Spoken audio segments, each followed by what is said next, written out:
In the volatile arena of international politics and global trade, only a few terms strike fear, like the word tariff. For world leaders, it signals potential collapse of diplomatic ties, partnerships, and economical allies. For economists, it triggers the flashbacks to trade wars, market crashes such as in 2008, and recession alarms. And for everyday consumers, well, it often just means higher prices for everything, from groceries to electronics to cars. And now, he did it again. Trump is at the center of the storm.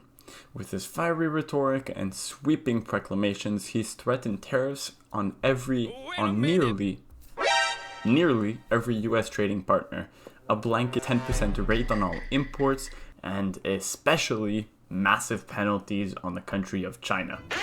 Yet, as market brace for the impact, the same story unfolds. He backs off, pauses the plan, and delays enforcement entirely, causing the markets to soar up.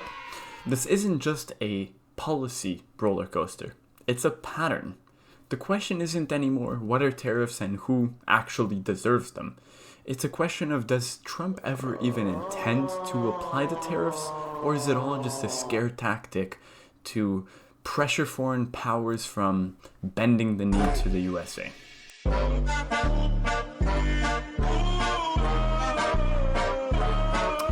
So, on February 1st, 2025, Trump announced 25% tariffs on all imports from Mexico and Canada, with Canadian energy products facing only a 10% tariff, citing concerns over immigration and drug trafficking. On February 3rd, after negotiations, both countries agreed to enhance their border security measures, leading Trump to delay the tariffs another 30 days. Now March comes around. Despite the earlier delay, on March 4th, the US imposed the announced tariffs on Mexico and Canada. On March 6th, Trump's granted a further 30-day delay for tariffs on goods protected by the United States-Mexico-Canada Agreement, so the USMCA, representing about 38% of Canadian imports to minimize disruption to the US automotive industry. Now on April 2nd, Trump announces a 10% blanket tariffs on all imports with additional duties on goods from 185 countries, escalating trade tensions globally. Now on April 9th, facing significant market volatility and internal pressure, Trump paused the newly enacted tariffs for 90 days for most countries, excluding China, whose tariffs were increased to 125. Are you noticing a pattern yet? Trump announces sweeping tariffs with fire and fury, the market reacts, allies panic, headlines explode, and then he delays, he cancels, he rewrites the plan. On February 1st, 25% tariffs. On February 3rd, delays a month. March 4th rolls around. The tariffs go live. And then on March 6th, delayed again. April 2nd, global 10% tariff. April 9th, paused for 90 days, except for China. We'll talk about that later. These aren't just policy changes. They're pressure tactics. Tariffs under Trump aren't even designed to be permanent. They're not designed to be an economic scare. They're meant to just be a scare, to shake up and to force countries to the table. The message is extremely clear. Negotiate with us, or you'll suffer the consequences. Whether it's Trudeau, Sheinbaum, or Xi Jinping, Trump wants them off balance, always reacting and never planning ahead. What makes this kind of a strange situation is that the true strength of the US isn't in its land, it's in its alliances. Sure, America has a great big booming economy and vast territory, but that alone doesn't guarantee power. What makes the US uniquely dominant is in its network of global partnerships.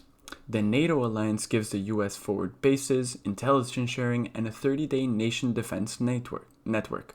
Trade partners like Canada, the EU, Japan, and South Korea keep US companies embedded in global markets. The Five Eye Alliance gives it unmatched access to worldwide intelligence.